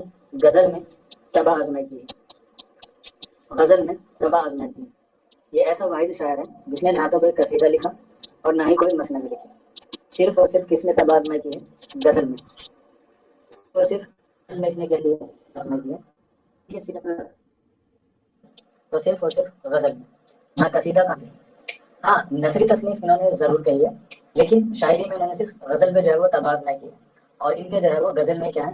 کافی سارے دیوان ہیں۔ اب یہ غزل دونوں زبان میں کہی ہے انہوں نے، فارسی میں بھی کہی ہے اور اردو میں بھی کہی ہے، دونوں میں انہوں نے کیا کہی ہے؟ غزلیں کہی ہیں، اور ان کے جو ہے وہ الگ الگ دیوان ہیں اور ان کے جو ہے وہ الگ الگ تصنیف ہیں۔ ان کی زندگی جو ہے وہ زیادہ مشہور نہیں رہی ہے کیونکہ یہ دلی سے کہیں باہر نہیں گئے، لیکن پھر بھی کہا جاتا ہے کہ دلی کے جتنے بھی استاد ہوئے ہیں ان میں زیادہ تر جو شاگردوں کے نام آتے ہیں وہ خواجہ میر درد کے نام آتے ہیں، کیونکہ ان کے شاگردوں کو اپنے استاد پر جو ہے وہ پورا بھروسہ تھا کہ ہمارے جو استاد ہیں وہ ہمیں چھوڑ کے نہیں جائیں گے، جیسے غالب بھی چھوڑ کے چلے گئے، سودا بھی چھوڑ کے چلے گئے اور میر بھی چھوڑ کے چلے گئے، اسی لیے یہ جو ہے وہ کبھی بھی دلی و خیر آباد کہہ کے نہیں گئے، اور اسی لیے انہوں نے اپنے آپ کو کیا کہا ہے؟ گلشن مانے کا ایندلیب کہا ہے خود کو، گلشن مانے ایند لیب کہا ہے، یعنی کہ جو اپنے والد کا تھا ایندلیب اسی میں ہی کس کا اضافہ کیا ہے؟ اسی میں کیا اضافہ کیا ہے؟ گلشن مانے کا اضافہ کر کے خواجہ میر درد نے اپنے آپ کو یہی کہا ہے، یعنی کہ وہ ایک ہی جگہ پہ رکے رہے، اس لیے ان کو کیا کہا جاتا ہے؟ گلشن مانے کا ایندلیب کہا جاتا ہے۔ اور میں نے شروع میں بتایا کہ ان کو جو ہے وہ خواجہ میر درد کو آدھا شاعر کہا تھا میر تقی میر۔ اب ان کے جو شاگرد ہیں ان کی بھی فہرست جو ہے وہ کافی لمبی چوڑی ہے، لیکن کچھ نام جو ہے میں آپ کو بتانا چاہوں گا، اسے آپ لوگ لکھ لیجیے، جیسے ان کے چھوٹے بھائی خواجہ میر اثر، ٹھیک، خواجہ میر اثر کیا تھے؟ ان کے چھوٹے بھائی تھے۔ میں نے شاید آپ کو ابھی امام اثر لکھوایا تھا، اس میں چینجز کر لیجیے گا، امام اثر تو دوسرے ہیں، یہ میر اثر ہے، ٹھیک ہے بیٹا، کریکشن کر لیجیے گا، میر اثر ہے، امام اثر جو ہے وہ دوسرے ہیں، تو ان کے بھائی بھی تھے اور ان کے شاگرد بھی تھے خواجہ میر اثر۔ اس کے بعد نیکسٹ لکھ لیجیے گا قائم چاند پوری، قائم چاند پوری، یہ بھی کیا ہے؟ ان کے شاگرد تھے قائم چاند پوری، حالانکہ اس سے پہلے قائم چاند پوری کس کے شاگرد تھے؟ سودا کے شاگرد تھے، لیکن بعد میں ان کے جو ہے وہ انہوں نے کیا کر لی؟ شاگرد اختیار کر لی، اور اسی لیے ایگزام میں پوچھا جاتا ہے کہ سودا کا وہ کون سا شاگرد تھا جس نے اپنے استاد پر تنقید کی تھی، جس پر جس نے اپنے استاد پر تنقید کی تھی؟ تو آنسر ہو جائے گا قائم چاند پوری نے اپنے استاد مرزا محمد رفیع سودا پر تنقید کی تھی. تو یہ سوال بھی ایگزام میں آ سکتا ہے. اس کے بعد نیکسٹ لیجیے گا ہدایت اللہ خان. ہدایت اللہ خان یہ بھی کیا ہے ان کے شاگرد تھے ہدایت اللہ خان. اور اس کے بعد نیکسٹ لیجیے گا مرزا محمد اسماعیل. مرزا محمد اسماعیل مرزا محمد اسماعیل تپش. یہ بھی کیا ہو گئے ان کے شاگردوں میں شمار ہوتے ہیں. تو بس یہ شاگرد جو ہے وہ ان کے حوالے سے لکھ لیجیے گا. یہیں سے جب آپ کو ایک نہ ایک سوال جو ہے وہ دیکھنے کو مل جائے گا ان کے حوالے سے. اب آپ بات کرتے ہیں ان کی تصنیف کے بارے میں یا ان کی تصانیف کے بارے میں یا ان کی ادبی خدمات کے بارے میں. ان کی جتنی بھی تصنیف ہیں وہ ساری کی ساری کیا ہیں مذہبی تصنیف ہیں. کیا ہے مذہبی تصنیف ہے. اگر مذہبی تصنیف میں بات کی جائے ان کی پہلی تصنیف کی تو وہ ہے اسرار الصلاح. اسرار الصلاح ٹھیک ہے. صلاح کا مطلب ہوتا ہے عربی میں نماز کا. تو یہ ان کی پہلی تصنیف ہے جو انہوں نے محض 14-15 سال کی عمر میں لکھ لی تھی. یعنی کہ 1735 یا 36 کے آس پاس انہوں نے یہ تصنیف لکھ لی تھی اسرار الصلاح. اور جیسے صلاح ہے تو ظاہر سی بات ہے اس میں کس کے بارے میں بات کی ہے نماز کے بارے میں کہ نماز کیسی پڑھنی چاہیے. نماز میں کیا کیا ارکان ہوتے ہیں اس طریقے سے کیا کیا سنت ہوتی ہیں کیا کیا فرض ہوتی ہیں ساری چیزیں جو اس میں لکھی ہوئی ہیں اسرار الصلاح میں. نماز اور رمضان کے مہینے میں ایک عبادت کی جاتی ہے جس کا نام ہوتا ہے اعتکاف. تو اعتکاف اور نماز ان دونوں کو کیا کیا ہے اس میں انہوں نے موضوع بنایا ہے اسرار الصلاح میں نماز اور اعتکاف. اس کے بعد ان کی دوسری تصنیف ہے جو اس کے تقریباً 22 سال بعد لکھی گئی جس کا نام تھا واردات درد. واردات درد اور یہ لکھی گئی 1758 یا 1759 میں. واردات درد ٹھیک ہے. اور اس میں کیا تھا واردات درد میں اس کا جو موضوع تھا وہ تھا حدیث نبی. حدیث نبی یعنی کہ جتنی نبی کی حدیث تھی اس کو کیا کیا اس میں جو ہے وہ شامل کیا گیا. اس میں حدیث یا کہہ سکتے ہیں نبی کی جو بات تھی اس کو انہوں نے کیا کیا قلم بند کیا. اور اس میں کتنی حدیثیں تھیں تو لکھ لیجیے گا 111 حدیثیں تھیں واردات درد میں. اور یہ کس کی فرمائش پر لکھی تھی تو اپنے چھوٹے بھائی میر اصل کے لیے لکھی تھی یا میر اصل کے کہنے پر لکھی تھی حدیث نبی. اور جب یہ لکھی جا رہی تھی تب اس کا نام واردات درد تھا. لیکن جب یہ پورے مجموعے طور پر مکمل ہو گئے تو اس کا نام چینج کر کے واردات درد سے کیا رکھ دیا گیا مجموعہ نکات رکھ دیا گیا. مجموعہ نکات اس کا نام رکھ دیا گیا واردات درد کے علاوہ. ہاں بعد میں اس کا نام چینج ہوا مجموعہ نکات کے نام سے. جب یہ لکھی گئی واردات درد کے نام سے لیکن بعد میں اس کا نام چینج کر کے کیا کر دیا گیا مجموعہ نکات. اور یہ بھی کیسی تصنیف تھی مذہبی تصنیف تھی. اس کے بعد جو یہ صوفی شاعر تھے تو اسی لیے انہوں نے صوفی شاعری کے حوالے سے ایک کتاب لکھی اس کا نام تھا علم الکتاب. کیا نام تھا علم الکتاب اس کا نام تھا. اور یہ کب لکھی گئی 1767 میں یا 68 میں 1766 یا 1768 میں لکھی. اور اس کے بارے میں یا اس کا موضوع کیا تھا اس کا موضوع تھا صوفی یا تصوف. تو اس میں تصوف کے بارے میں ساری چیز جو ہے وہ بیان کی گئی تھی. اور تصوف کے لیے اس میں جو باتیں لکھی گئی ہیں اس کو لکھا گیا تھا 648 صفحے پر 648 پر یہ مشتمل پوری کتاب ہے. ٹھیک ہے. اور خواجہ میر درد نے اسی کتاب کو کیا کہا ہے لوح محفوظ کہا ہے. کس نے کہا ہے خود خواجہ میر درد نے اپنی اس کتاب کو لوح محفوظ سے بھی کہا ہے علم الکتاب کو کیونکہ اس میں ان کے پسندیدہ کلام ہے یا کہہ سکتے ہیں ان کا سارا کلام جو صوفی والا ہے وہ سارا اسی میں علم الکتاب میں. اس کے بعد سب سے امپورٹنٹ ڈبل اسٹار بنا کے لکھ لیجیے گا ایگزام میں ضرور آتی ہے اور وہ آتی ہے نالائے درد. نالائے درد یہ بھی کیا ہے ان کا دیوان ہے یہ غزل کا دیوان ہے.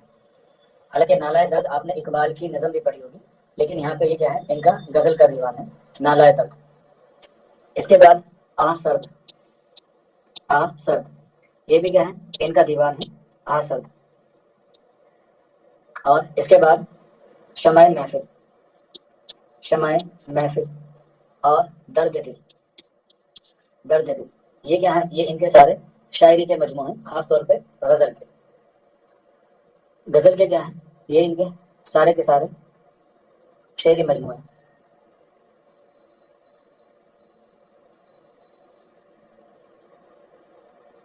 बस इतना ही आपको ख्वाजा मीर दर्द के हवाले से जो है वो याद रखना है।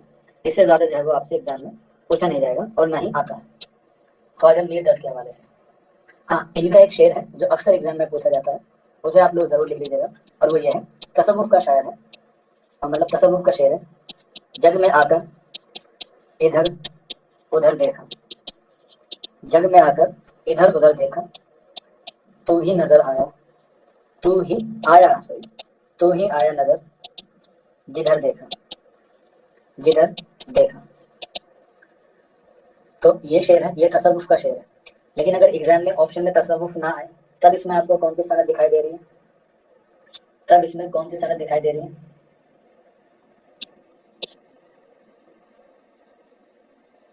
बिल्कुल, तब इसमें आपको दिखाई दे रही है तजाद की, यानी कि अपोजिट, इधर उधर।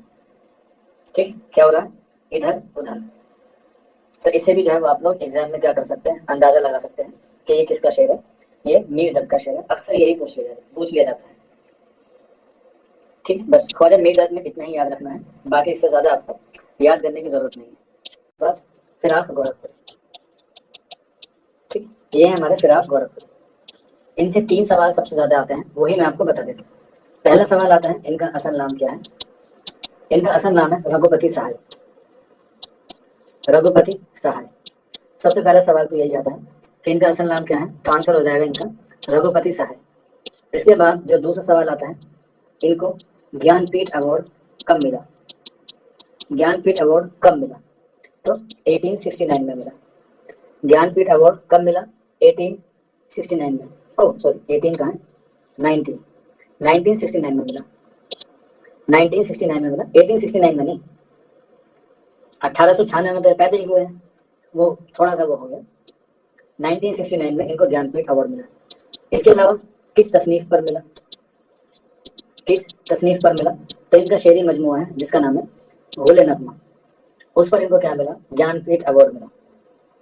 और इसके अलावा दूसरी, ओ सॉरी लास्ट जो है, वो है इनकी शायरी की खुसूसियत, क्योंकि फिराक गोरखपुरी एक ऐसा वाहिद शायर है जिसके कलाम में अंग्रेजी, हिंदी, फारसी, उर्दू और संस्कृत इन सारी जबानों के क्या मिलते हैं, अल्फाज मिलते हैं। और इन सारी जबानों में क्या होता है, उसकी शायरी जो है वो खूबसूरत बनाती है, अंग्रेजी, हिंदी, फारसी, उर्दू और संस्कृत। कभी कभी ये भी पूछ लेता है कि फिराक गोरखपुरी ने किस में एमए किया, तो एमए किया उन्होंने अंग्रेजी में। एमए के प्रोफेसर होने के बावजूद ये तालिबे इल्मों को क्या पढ़ाते थे, उर्दू पढ़ाते थे, उर्दू पढ़ाते थे। और इन्होंने एमए कहाँ से किया था, इलाहाबाद यूनिवर्सिटी से, और वहीं पर जो है वो क्या थे, प्रोफेसर बने। इसके बाद जब जाहिर सी बात है कि जबान आ जाती है संस्कृत, तो जब जिसमें भी संस्कृत आ जाती है तो उसकी शायरी में ऑटोमेटिकली क्या आ जाता है, हिंदू देवमालाई का असर नजर आ जाता है, हिंदू देवमालाई असर नजर आ जाता है। तो फिराक गोरखपुरी की शायरी में सबसे ज्यादा हिंदू देवमालाओं का क्या मिलता है, असर मिलता है। हिंदू देवमालाई से मुराद होता है उनकी सभ्यता, उनकी संस्कृति, उनकी रीति और उनके रिवाज। ये सारे क्या है, हिंदू देवमालाई अनासर में शुमार होते हैं, सभ्यता, संस्कृति, रीति रिवाज। ठीक है, एक सवाल और आ सकता है जी के में, शायद आप लोगों से पूछा जा सकता है कि सभ्यता और संस्कृति ये दोनों एक हैं या अलग अलग होती हैं।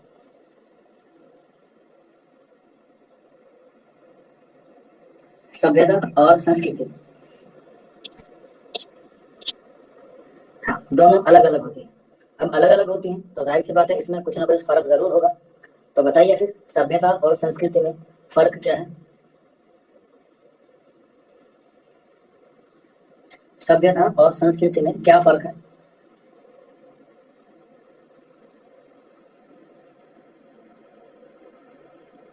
सभ्यता तहजीब होती है, संस्कृति कल्चर रिवाज है। तो कल्चर रिवाज तो सभ्यता में भी आता है, सभ्यता तहजीब, ठीक है, और संस्कृति कल्चर, हाँ, यही बात है। अगर हम इसे मोटा माटी अल्फाजों में समझा जाए, सभ्यता का क्या है, अंत होना तय है, सभ्यता का अंत होना तय है। चाहे हम बात करें सिंधु सभ्यता की, चाहे हम बात करें वैदिक सभ्यता की, सभ्यता का अंत जरूर होगा, लेकिन संस्कृति जो है वो तब से और आज तक और आने वाले वक्त में चलती रहेगी। जैसे फॉर एग्जाम्पल, पहले क्या थी सभ्यता पढ़ाने की, मास्टर आता था स्कूल में बच्चों को पढ़ा के चले जाता था, ये क्या है सभ्यता है, जहाँ पर एक तहजीब थी। लेकिन अब क्या है, आप अपने अपने घरों में बैठ के क्या कर सकते हैं, उसे पढ़ सकते हैं। तो पढ़ाने की जो संस्कृति है, पढ़ने पढ़ाने की, वो अभी भी है, लेकिन वो सभ्यता क्या हो गई, खत्म हो गई। तो सभ्यता खत्म हो जाती है, संस्कृति खत्म नहीं होती। यही इसमें क्या है, एक मेन बुनियादी फर्क है सभ्यता में और संस्कृति में। और सभ्यता जो है वो बदलती भी रहती है, जबकि संस्कृति नहीं बदलती, क्योंकि जो संस्कृति पहले थी वो भी आज भी क्या है, संस्कृति आज भी कायम है। फॉर एग्जाम्पल, अगर आपके सामने से मैं गुजरूं या कोई और भी गुजरे, तो आप इतने सभ्य तो होंगे, इतनी संस्कृति तो आप में बची होगी कि आप सलाम दुआ तो जरूर करेंगे। ये हमारी क्या है, ये पार्ट ऑफ कल्चर है, संस्कृति का।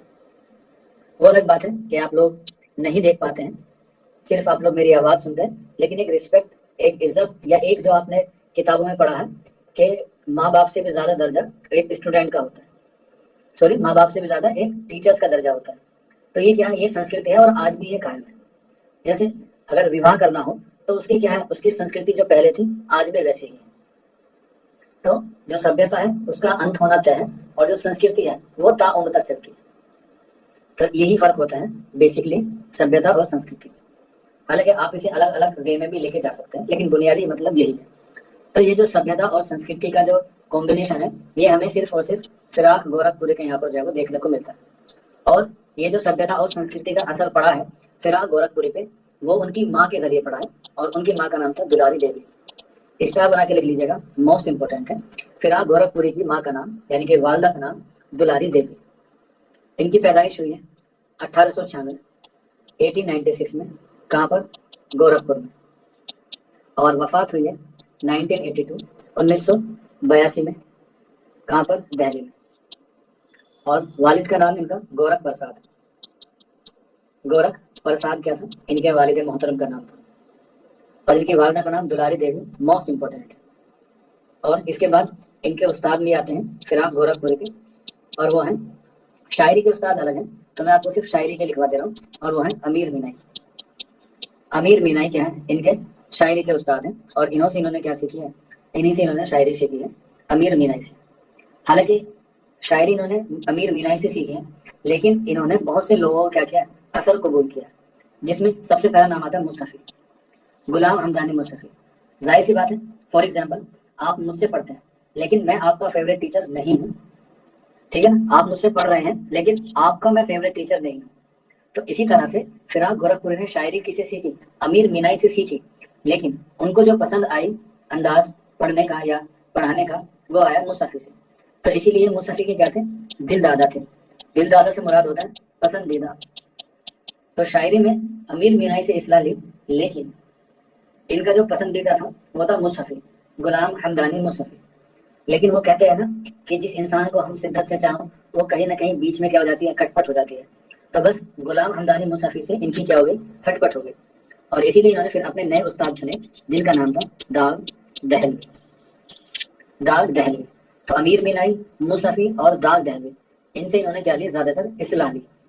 कहीं कहीं पर जिक्र भी आता है मीर का, लेकिन इन्होंने मीर से बराए रास्त इस्लाह नहीं ली, मतलब फेस टू फेस जाके इस्लाह नहीं ली, बल्कि उनके कलाम को सुनकर मुतासिर होकर उसमें जो गहराई थी उससे उन्होंने क्या किया, इस्तिफादा हासिल किया। लेकिन ये दाग दहलवी, अमीर मीनाई और गुलाम हमदानी मुस्तफी, ये क्या है, ये अहम है, तीनों के तीनों। ठीक है, नहीं इकबाल उस्ताद नहीं थे, इकबाल कहाँ से आ जाएंगे उस्ताद, उस्ताद तो ज्यादातर बड़ा ही होता है। हाँ, उनकी शायरी से जरूर इन्होंने फैज उठाया है, फैज उठाने में कोई दिक्कत नहीं। तो इसीलिए इनकी जो तीन शायरी में मकबूल हुए हैं, वो अमीर मीनाई, दाग दहलवी और गुलाम हमदानी मुस्तफी का जो है वो ज्यादा असर है। और अपनी माँ की वजह से ही इनकी शायरी में क्या है, देव मालाई अनासिर जो है वो सबसे ज्यादा देखने को मिलते हैं। और देव मालाई अनासिर के साथ साथ जो दूसरी सबसे अहम खसूसियत है इनकी, वो है इनके अंग्रेजी लफ्ज। अंग्रेजी लफ्ज, अगर आपसे पूछा जाए गजल में अंग्रेजी लफ्ज सबसे ज्यादा किसने इस्तेमाल किए हैं, तो आंसर हो जाएगा फिराक गोरखपुरी। लेकिन अगर यही सिर्फ बदल जाए और आपसे पूछा जाए नज्म में सबसे ज्यादा अंग्रेजी अल्फाज किसने इस्तेमाल किए हैं, तब आंसर चेंज हो जाएगा, तब आंसर चेंज हो जाएगा, तब आ जाएगा अकबर इलाहाबादी। ठीक है, तब क्या आ जाएगा, अकबर इलाहाबादी। सर नर्म लहजे का शायर कौन होगा, फिराक या फैज? बेटा फिराक है, बताऊंगा अभी, सुनो तो सही, रुको तो जरा। ठीक है, ऐसा कोई सा भी सवाल नहीं होगा जो आपको दिमाग में ना आए और मैं ना उसे बताऊं। तो गजल में जो अंग्रेजी लफ्ज सबसे ज्यादा इस्तेमाल किए हैं वो फिराक ने, अगर नज़म में पूछें तो आ जाएगा अकबर इलाहाबादी, अकबर इलाहाबादी। अब यहाँ पे एक बात और खास तौर आपको याद रखने वाली बात है कि जो इंसान जितना पढ़ा लिखा होगा उसके अंदर उतनी सलाहियत ज्यादा होगी। तो इसीलिए इनका जो लहजा था शायरी करने का वो क्या था, लहजा नर्म लहजा था, नर्म लहजा और सुकून देने वाला था। इनकी एक गजल है, बड़ी मशहूर है, मुझे अभी जहन में नहीं आ रही, मुझे अक्सर वो पसंद है, कभी मौका लगता है तो मैं वो सुनने की कोशिश करता हूँ, हालांकि वक्त तो बहुत कम ही मिलता है। इस तरह से है कि शाम थी अधूरी, धुआं धुआं कुछ इस टाइप में है, याद नहीं आ रही है। तो वो गजल जो है वो बहुत बड़ी मशहूर है, आप लोग उसे सुनेंगे तो आपको भी उसमें क्या होगा, एक सुकून मिलेगा। और सुकून देने के लिए आपके पास इल्म होना जरूरी है, क्योंकि जिस इंसान के अंदर इल्म होता है वो हमेशा से झुकी हुई बात करता है, झुकी हुई का मीन्स वो एकदम पॉजिटिव वे में और सलाहियत के साथ चीजों को पेश करता है, ताकि सामने वाले को बुरा ना लगे। अगर मना भी किया जा रहा है तो क्या किया जाए, ऐसा कहा जाए कि लगे कि भाई हाँ उसकी जो है वो मजबूरी होगी। हाँ, जोया सताज ने सही बता दिया, शाम भी थी धुआं धुआं, हुस्न भी था उदास उदास, दिल को कई कहानियां याद आकर रह गई। वाह वाह वाह, बहुत बढ़िया शेर है ये। तो इसीलिए कहा जाता है कि आप जो है वो इल्म हासिल करो, इल्म को जो है सही तरीके से परोसने का भी आपके पास क्या होना चाहिए, उसलूब होना चाहिए। अब जाहिर सी बात है आप सभी लोग टीचर बनेंगे, लेकिन उसको परोसने का या उसको पेश करने का अंदाज सबका अलग अलग होगा। जैसे बहुत से बच्चों ने मुझे अभी वीडियोस भेजी है जिसमें मरियम सिद्दीकी की और इमरान की और सलमा खातून की जो वीडियोस हैं वो उनमें लगता है एक टीचर की जो झलक है बच्चों को पढ़ाने की, वो उन बच्चों में मैंने देखी है। क्योंकि जो कोई पारखी होता है, पारखी का मतलब होता है कॉलोनाइजर, स्पेलिंग सर्च कर लेना, एग्जामिनर में एक नंबर भी आती है स्पेलिंग की। तो इमरान खान में, मरियम सिद्दीकी में और सलमा खातून में ये क्वालिटी थी कि उसको जो है वो कैसे पेश किया जाए। हालांकि और बहुत सारे बच्चों ने वीडियोस भेजी है नो डाउट, लेकिन कुछ वीडियोस ऐसी थी जो मुझे अच्छी लगी और मैंने उन्हें अपलोड भी कर दिया। इसीलिए अपलोड किया कि बच्चों का क्या मिल जाए, एक मोटिवेशन मिल जाए, बच्चों को भी लगे कि भाई हाँ हमारे यहाँ पर जो है वो क्या हो रही है, अच्छी तरबियत हो रही है। तो इसलिए मैंने उनकी वीडियोस भी क्या कर दी, अपलोड कर दी, क्योंकि मुझे लगा कि इनको जो है वो रूबरू करा देना चाहिए लोगों से, क्योंकि आगे जब इनका सिलेक्शन होगा तो ये इंटरव्यू देंगे तो कह तो दूंगा कि हाँ भाई ये बच्चे हमारे यहाँ से पढ़े थे, देख लो प्रूव है। नहीं तो सिलेक्शन के बाद कोई कहता है ना कि मैंने यहाँ से पढ़ा, मैंने यहाँ से पढ़ा, सर मैंने यहाँ से पढ़ा। ठीक है। हम्म, चलिए फिर। तो इसके बाद नर्म लहजा और सुकून देने वाली शायरी किसकी है, फिराक गोरखपुरी की। और डबल स्टार बना के लिख लीजिएगा, मैंने ये आपको पहले ही बता रखा है कि फिराक गोरखपुरी सिर्फ और सिर्फ गजल में माहिर हासिल नहीं रखते, बल्कि तनकीद में भी क्या है, इनका एक अहम मुकाम है। और तनकीद भी कौन सी है, तासुराती तनकीद, तासुराती तनकीद। मैंने यूट्यूब पे भी अपलोड किया है तासुराती तनकीद के हवाले से वीडियो। और ये ऐसा वाहिद शायर है जो इब्तिदा से लेकर और आखिर तक कैसा शायर रहा है, तासुराती तनकीद निगार रहा है। फिराक गोरखपुरी और तनकीद हो गया, गजल हो गई, इसके अलावा रुबाई में कहा जाता है कि रुबाई की इब्तिदा किसी ने की, अनीस और दबीर ने। इसीलिए एक कौल भी है कि अनीस और दबीर ने रुबाई की इज्जत रख ली, लेकिन उस इज्जत को आगे बढ़ाने का काम किया है फिराक गोरखपुरी ने। और इसीलिए इनका एक मजमुआ है रुबाई का जिसका नाम है रूप, मोस्ट इंपोर्टेंट है एग्जाम के हवाले से भी। तो रुबाई क्या है, फिराक गोरखपुरी की सिंफ है, और उसमें भी जो है उन्होंने क्या किया है, अच्छा काम किया है। और रुबाई में तनकीद के हवाले से कौन सी तनकीद पर ज्यादा काम किया है, तो वो काम किया है इन्होंने जमालियात पे, जमालियाती तनकीद। क्योंकि मैंने आपको पढ़ाया था कि तासुराती और जमालियाती करती है, अच्छी भी हो सकती है बुरी भी हो सकती है, और वो अच्छी या बुरी किस में आती है, जमालियात में। तो तासुराती तनकीद इब्तिदा से लेकर आखिर तक क्या रहे हैं, फिराक गोरखपुरी रहे। और जो रुबाई लिखी है फिराक गोरखपुरी ने, ये जमालियाती तनकीद के हवाले से लिखी है। इसीलिए इनकी तासुराती तनकीद की दो किताबें हैं जो बहुत मशहूर है, मैंने लिखवाई भी है। एक है उर्दू की इश्किया शायरी, उर्दू की इश्किया शायरी, ये तासुराती तनकीद का नमूना है। और इसके अलावा हाशिए, हाशिए یہ دونوں کتابیں کیا ہیں، ان کی بہت مشہور ہیں، لیکن ان کا تعلق غزل سے بھی ہے، تو ایک غزل میں کیسے پیچھے رہ سکتے ہیں؟ تو ان کی ایک غزل پر بھی تنقید کی کتاب ہے، لیکن وہ بہت کم آتی ہے، اور وہ ہے اردو غزل اردو، یہ ایگزام میں کم پوچھے جاتا ہے۔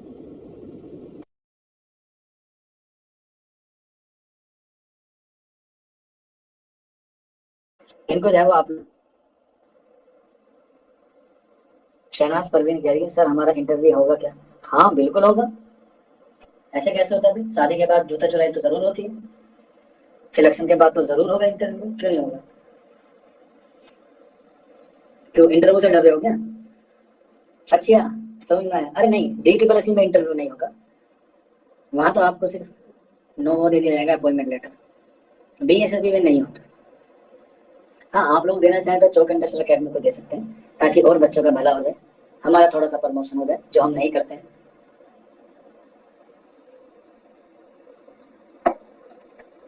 چلو بتاؤ کتنے لوگ دیں گے، میں اسکرین شاٹ لے لوں گا پھر آپ کے کامنٹ باکس۔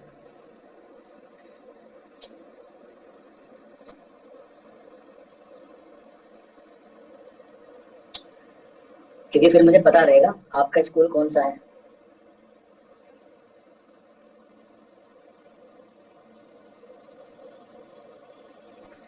چلو بھائی سب دیں گے انشاءاللہ، کوئی نہ بھی دے کوئی مسئلہ نہیں ہے، سلیکشن ہو جائے، سب سے پہلی پرائیورٹی تو آپ کی یہی ہے ہمارے لیے۔ تو یہ ان کی دو تنقید کی کتاب ہیں جو ایگزام میں یاد رکھ لینا، اردو کی عشقیہ شاعری اور حاشیے۔ اس کے علاوہ ان کے خطوط کا مجموعہ، اور یہ ہے من آنم، من آنم ان کے خطوط کا مجموعہ، اور اس کا جو مکتوب ملے ہے وہ کس کو بنایا ہے؟ وہ بنایا محمد طفیل کو، محمد طفیل کو اس کا مکتوب ملے جو ہے وہ بنایا گیا ہے۔ جو رسالہ تھا نقوش، اس کے کیا تھے؟ اس کے مدیر تھے، جو دہلی سے نکلتا تھا نقوش۔ تو یہ ان کے کیا ہے، کچھ تصنیفیں تھیں، کچھ حالات زندگی تھی۔ اس حالات زندگی میں جو ان کا مین پارٹ ہے وہ ہے ان کے ایوارڈ۔ سب سے پہلے ان کو ملا 1962 میں ساہتیہ اکادمی ایوارڈ، ساہتیہ اکادمی ایوارڈ 1962 میں۔ اس کے بعد 1968 میں 1968 میں کیا ملا ان کو؟ پدم بھوشن، پدم بھوشن۔ اس کے بعد ایک سال بعد ہی 1969 میں کیا ملا؟ گیان پیٹھ ایوارڈ، گیان پیٹھ ایوارڈ۔ اور اس کے بعد بس یہ تین ہی لکھ لیجیے گا، یہی امپورٹنٹ ہے، ساہتیہ، پدم بھوشن اور گیان پیٹھ۔ اسی میں سے جو ایک نہ ایک سوال آپ کو پوچھ سکتا ہے، اور گیان پیٹھ تو آئے گا ہی آئے گا۔ جو آپ کے 90 کوشچنس آئیں گے، 90 کوشچن میں سے میں ایک لکھ کے دے رہا ہوں، یہ رہا کوشچنس۔ اب آپ کو صرف 89 کوشچنس کی محنت کرنی ہے، یہ سوال آپ کو رکھا ہوا ملے گا۔ گیان پیٹھ ایوارڈ پہلا کسے ملا؟ فراق گورکھپوری کو۔ دوسرا طریقہ کب ملا؟ 1969 میں۔ کس تصنیف پر ملا؟ تو گل نغمہ۔ ان تینوں میں سے ایک سوال آپ کا آنا طے ہے، یہ رہا سوال، گل نغمہ۔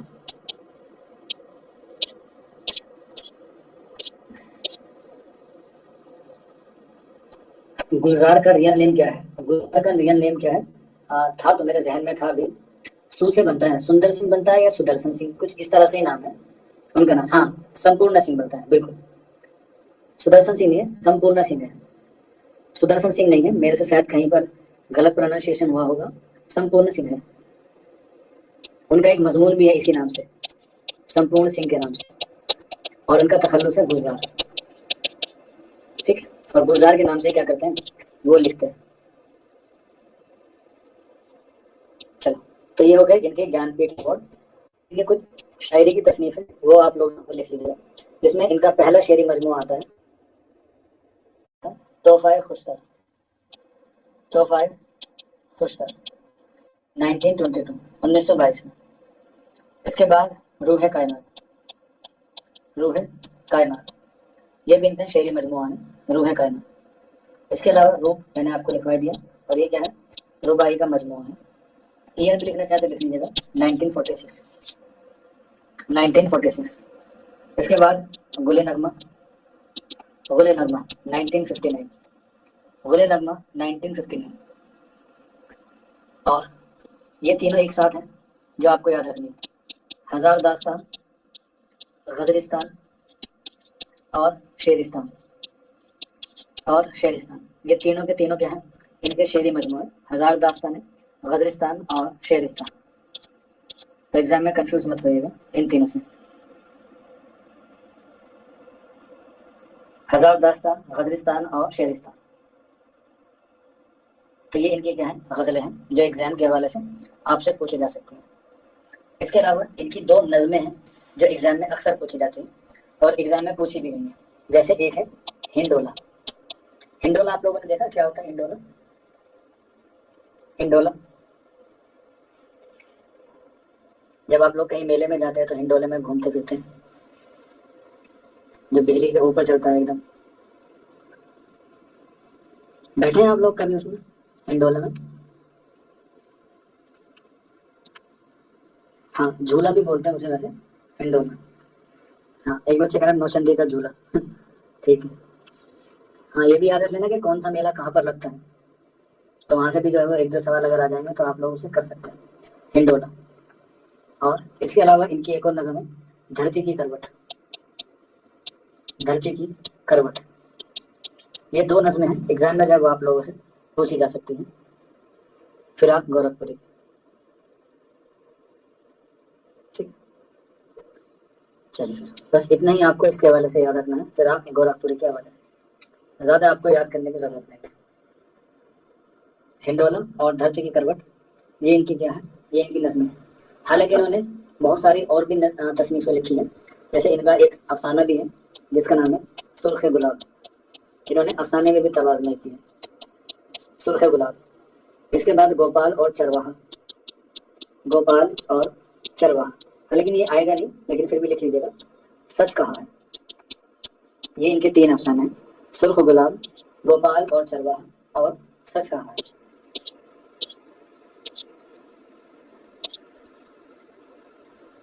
ٹھیک، ہاں گلے نغمہ 1959 میں لکھا ہے اور اس کے 10 سال بعد 1969 میں ان کو کیا ملا ہے؟ گیان پیٹھ ایوارڈ ملا ہے، 10 سال بعد۔